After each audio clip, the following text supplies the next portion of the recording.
Di tanah Nusantara tersimpan legenda-legenda penuh misteri, kisah sakral yang tak hanya menghibur tapi juga menggetarkan jiwa. Selamat datang di Fantasia Nusantara, tempat di mana dongeng lama hidup kembali dengan rasa epik yang tak pernah padam. Di sebuah lembah yang hijau, jauh di pedalaman Sumatera, hiruplah seorang pemuda sederhana, namanya Toba. Ia bukan siapa-siapa, hanya seorang nelayan kecil yang sehari-hari menjala ikan di sungai yang tenang. Kehidupannya sepi, terikat rutinitas yang tak berubah. Namun di dalam hatinya, ia selalu menyimpan doa. Semoga suatu hari ada cahaya yang datang menghampiri kesendiriannya. Suatu pagi, ketika matahari masih malu-malu muncul di balik perbukitan, Toba turun ke sungai. Air jernih berkilauan seperti kaca, seakan menyimpan rahasia yang belum terungkap. Dengan sabar ia melemparkan jala, sekali, 2 kali, 3 kali, tak satu pun ikan tertangkap. Ia menghela napas, hampir menyerah. Namun pada lemparan terakhir, jaringnya terasa berat. Toba bergegas menariknya dan matanya membelalak. Seekor ikan emas begitu besar dan indah terjerat di sana. Sisiknya berkilau bagai emas murni memantulkan cahaya matahari yang baru saja terbit. Ikan itu bergerak pelan, seolah tidak melawan, seakan sudah menunggu untuk ditemukan. Dengan hati-hati Toba melepaskannya dari jala. Ia hendak memasukkannya ke dalam keranjang, tapi sebuah bisikan samar terdengar di telinganya. "Lepaskan aku!" Toba tertengung. Ia memandang ke sekitar, tak ada siapapun, hanya aliran sungai yang berdesir. Tapi suara itu begitu nyata. Ia menunduk, menatap mata ikan emas itu, dan di sanalah ia melihat sesuatu yang tak pernah ia sangka. Tatapan penuh rasa, seakan-akan ikan itu adalah manusia. Tangannya bergetar. Dengan insting yang sulit dijelaskan, ia melemparkan ikan emas itu kembali ke sungai. Air beriak, ikan itu berenang sebentar. Lalu di depan mata Toba, sebuah cahaya keemasan memancar dari permukaan air. Perlahan, tubuh ikan itu memanjang, membesar, dan berubah wujud menjadi seorang perempuan. Ia begitu cantik, wajahnya bercahaya bagai rembulan. Rambut hitam panjangnya terurai, matanya bening, kulitnya pucat keemasan, dan tubuhnya terbalut kain sederhana namun indah. Toba terperangah, tak bisa berkata-kata. Perempuan itu tersenyum lembut. "Namaku bukan sesuatu yang bisa disebut manusia biasa. Aku berasal dari dunia yang tak kau pahami, tapi hari ini engkau telah menyelamatkanku." Toba masih terdiam. Dadanya berdebar keras. Ia bahkan merasa ini mimpi. Apakah engkau seorang dewi?" tanyanya akhirnya. Perempuan itu hanya menunduk. "Anggaplah aku wanita yang datang dari takdir. Aku sekarang tak lagi bisa kembali ke wujud lamaku, tapi aku punya satu permintaan, Toba." Toba menelan ludah. "Apa itu?" "Jika engkau benar-benar ingin aku mendampingi hidupmu, jangan sekalipun kau membuka mulut tentang siapa aku sebenarnya. Jangan pernah kau sebut aku berasal dari ikan, karena jika itu terjadi, semua yang kita miliki akan hancur." Angin mendesir lembut membawa kata-kata itu menancap di hati Toba. Ia menatap perempuan itu dalam-dalam, lalu mengangguk penuh keyakinan. "Demi hidupku sendiri, aku berjanji, rahasiamu akan kubawa sampai mati." Senyum sang perempuan melebar. Ia berjalan mendekat, menggenggam tangan Toba.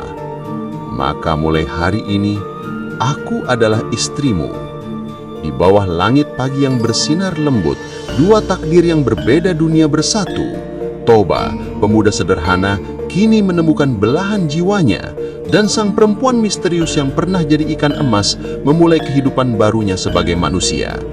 Mereka berjalan bersama menuju desa tanpa menyadari bahwa janji yang baru saja terucap kelak akan menjadi awal dari tragedi besar. Hari-hari setelah pertemuan takdir itu berubah menjadi masa yang penuh warna bagi Toba. Hidupnya yang dahulu sepi kini diisi oleh seorang perempuan yang begitu lembut dan penuh perhatian. Mereka membangun rumah sederhana di pinggir desa, dikelilingi ladang hijau dan aliran sungai yang jernih. Sang istri, yang kini dikenal masyarakat hanya sebagai istri Toba, membawa berkah bagi keluarga kecil itu. Ia pandai mengurus rumah, piawai menenun kain, dan selalu ramah kepada tetangga. Tak ada seorang pun yang tahu siapa sebenarnya perempuan itu, dari mana asalnya, atau misteri yang tersembunyi di balik dirinya. Rahasia itu terkunci rapat dalam hati Toba. Waktu berjalan, dari cinta mereka lahirlah anak laki-laki. Ia tampan, sehat, dan penuh semangat. Toba menamai anak itu Samosir, nama yang kelak akan diingat sepanjang zaman. Masa kecil Samosir dipenuhi tawa dan permainan. Ia berlari di ladang, memanjat pohon, dan berenang di sungai. Namun, semakin ia tumbuh, sifat keras kepala mulai tampak. Ia sering menolak membantu ayahnya bekerja di sawah, lebih suka bermain seharian daripada mendengarkan nasihat. Meski begitu, Toba dan istrinya tetap menyayanginya sepenuh hati. Setiap malam, mereka duduk di depan rumah, menceritakan dongeng dan legenda sambil memandangi bintang. Samosir selalu tertawa, seolah hidup mereka adalah kebahagiaan tanpa akhir. Namun, di balik semua itu, ada bayangan gelap yang perlahan merayap. Toba meski penuh cinta, kadang tak kuasa menahan amarah terhadap kenakalan putranya. Ia lelaki sederhana yang terbiasa dengan kerja keras. Melihat Samosir malas dan keras kepala, hatinya sering terbakar. Suatu hari, ketika Toba sedang bekerja di ladang, ia meminta Samosir untuk membawa makanan dari rumah. Anak itu berangkat dengan malas, wajahnya cemberut, langkahnya berat. Di jalan, ia berhenti bermain dengan teman-temannya, membuat makanan itu terlambat sampai. Toba yang sedang lapar dan lelah menunggu dengan resah. Ketika Samosir akhirnya datang, makanan itu sudah dingin dan sebagian tumpah ke tanah. Toba marah besar, suaranya menggelegar di ladang. "Kenapa kau seperti ini, Samosir? Kau malas, keras kepala, dan tak tahu diri." Samosir menunduk, ketakutan. Air mata menetes, tapi ayahnya belum berhenti. Amarah Toba makin membara, dadanya sesak. Kata-kata kasar hampir meluncur dari mulutnya. Kata-kata yang seharusnya tidak pernah ia ucapkan. Di jauhan, sang istri menyaksikan dengan cemas. Ia tahu, setiap kali Toba marah, semakin besar resiko rahasia kelam mereka terbongkar. Ia hanya bisa berdoa agar suaminya tetap kuat menjaga janji. Hari itu berakhir dengan ketegangan yang berat. Samosir menangis di pelukan ibunya, sementara Toba duduk diam di beranda, menyesali amarahnya sendiri. Namun roda waktu terus berputar. Semakin besar Samosir, semakin sulit ia dikendalikan. Ia sering membantah, bahkan melawan ayahnya. Hubungan antara ayah dan anak itu perlahan menjadi jurang yang lebar. Dan di balik semua itu, awan gelap semakin menumpuk. Rahasia yang dijaga dengan sumpah mulai goyah. Hari itu, awan kelabu menggantung di langit lembah. Angin berhembus lebih dingin dari biasanya, seakan alam tengah menyiapkan pertanda. Toba sejak pagi sudah merasa resah, ladangnya butuh perawatan, tetapi bantuan dari putranya Samosir tak kunjung datang. "Istriku, suruhlah Samosir membawa makan siangku ke ladang. Jangan sampai ia bermain terlalu lama, ujar Toba dengan nada tegas sebelum berangkat. Sang istri mengangguk, meski dalam hatinya ada kegelisahan yang tak bisa dijelaskan. Ia menatap puteranya yang sedang asik bermain gundu di halaman. "Samosir, bawalah makanan ini nanti ke ayahmu. Jangan main terlalu lama." Samosir hanya mengangguk setengah hati. Ia tahu betul ayahnya sering marah bila ia lambat. Namun godaan permainan dengan teman-temannya membuat waktu terasa cepat berlalu. Ketika matahari sudah tinggi, barulah ia teringat makanan ayahnya. Dengan tergesa, ia berlari sambil membawa bungkusan. Di ladang, Toba sudah kelelahan menunggu. Perutnya kosong, tenaganya hampir habis. Begitu Samosir datang, ia melihat makanan yang dibawanya sebagian tumpah, kotor terkena tanah. Wajah Toba memerah. Amarah yang ia tahan berhari-hari kini pecah. "Samosir, anak tak tahu diri. Kau malas, membangkang dan tidak pernah mendengarkan. Kau benar-benar anak ikan." Kata itu terucap begitu saja, seperti petir yang menyambar di tengah langit kelabu. Suasana hening, angin seakan berhenti, mata Samosir membelalak, tubuhnya gemetar. Ia tidak sepenuhnya mengerti, tapi kata-kata itu menusuk hatinya dalam-dalam. Di jauhan, sang istri yang baru saja datang membawa air mendengar segalanya. Wajahnya pucat seketika. Ia menjatuhkan kendi dari tangannya. Air tumpah membasahi tanah. Matanya berkaca-kaca, bibirnya bergetar. "Toba, kau telah melanggar sumpahmu." Toba terdiam. Kesadarannya mulai kembali, wajahnya pucat, hatinya bergetar. Ia ingin menarik kembali kata-kata itu, tapi semuanya sudah terlambat. Samosir menatap ibunya dengan bingung. "Ibu, apa maksud ayah?" Air mata sang istri mengalir deras. Ia mendekap Samosir erat-erat, seolah ingin melindunginya dari badai yang sebentar lagi datang. "Anakku, maafkan kami. Kebenaran sudah terbuka." Toba berusaha mendekat.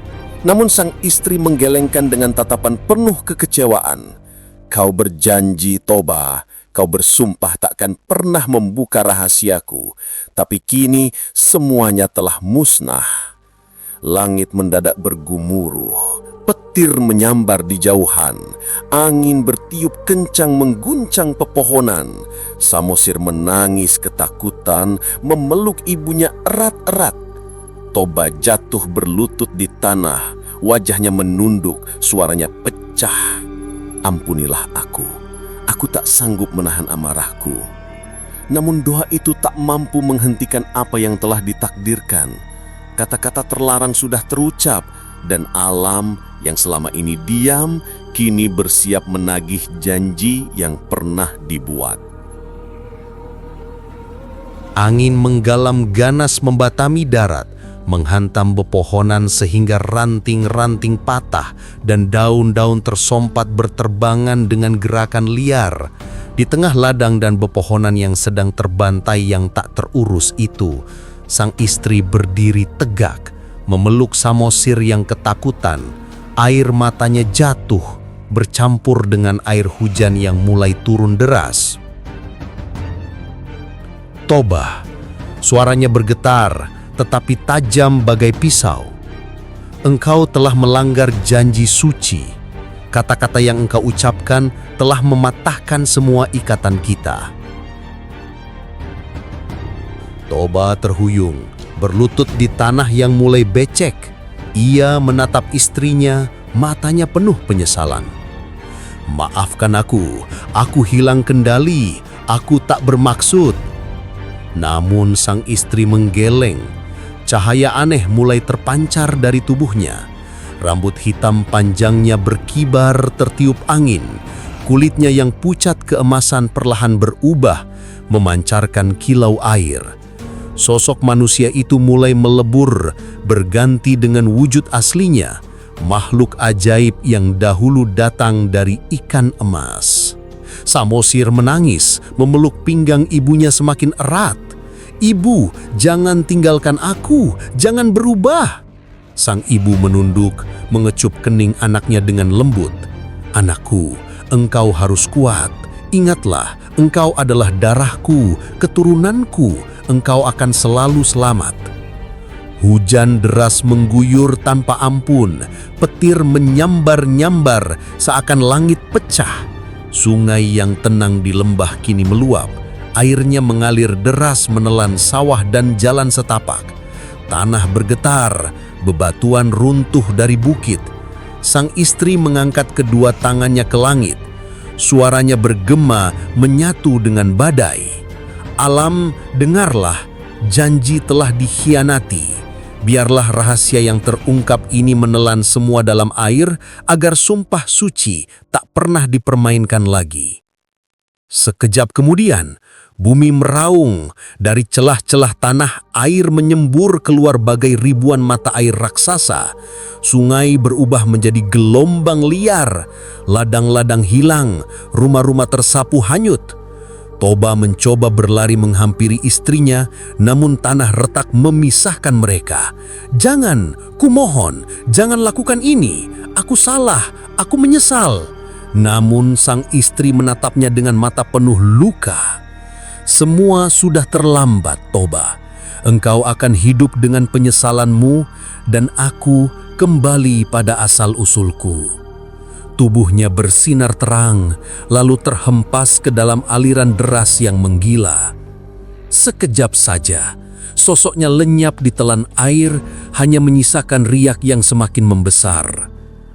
Samosir jerit memanggil ibunya, tetapi gelombang semakin tinggi, menyeretnya ke sebuah daratan di tengah lembah yang mulai terendam. Ajaibnya, tanah di bawah Samosir tetap kokoh, tidak ikut hanyut. Banjir besar melanda, desa-desa tenggelam, ladang lenyap, hutan berubah menjadi lautan. Teriakan manusia bercampur dengan gemuruh air dan gelegar petir. Dan di tengah semua itu, Toba berdiri tak berdaya. Tubuhnya basah kuyup, wajahnya penuh air mata. Ia menyaksikan dunia kecilnya hancur karena satu kesalahan besar. Sumpah yang dilanggarnya sendiri. Air terus meluap, membanjiri lembah tanpa henti. Hujan deras mengguyur, menyatu dengan gemuruh air yang tiada habisnya.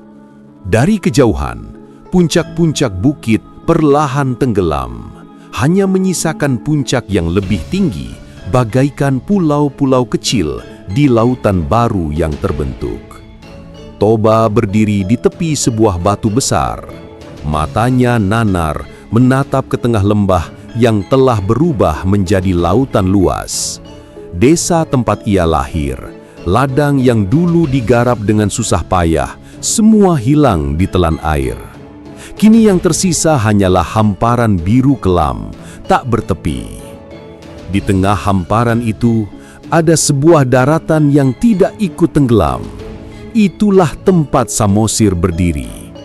Tanah itu tetap kokoh meski dikepung air dari segala arah. Seolah alam sendiri menjaga bocah itu agar tetap hidup sebagai penerus darah dari sang ibu yang sakti. Samosir menatap sekeliling, tubuhnya masih gemetar ketakutan. "Ibu, ayah, di mana kalian?" Suaranya lirih, nyaris tenggelam oleh debur ombak dan hujan. Toba berusaha berenang menuju daratan itu, tapi jaraknya terlalu jauh. Tubuhnya lemah, terhanyut oleh derasnya arus. Dalam hati, ia hanya bisa berteriak, "Samosir, maafkan ayahmu, maafkan kebodohan ayah."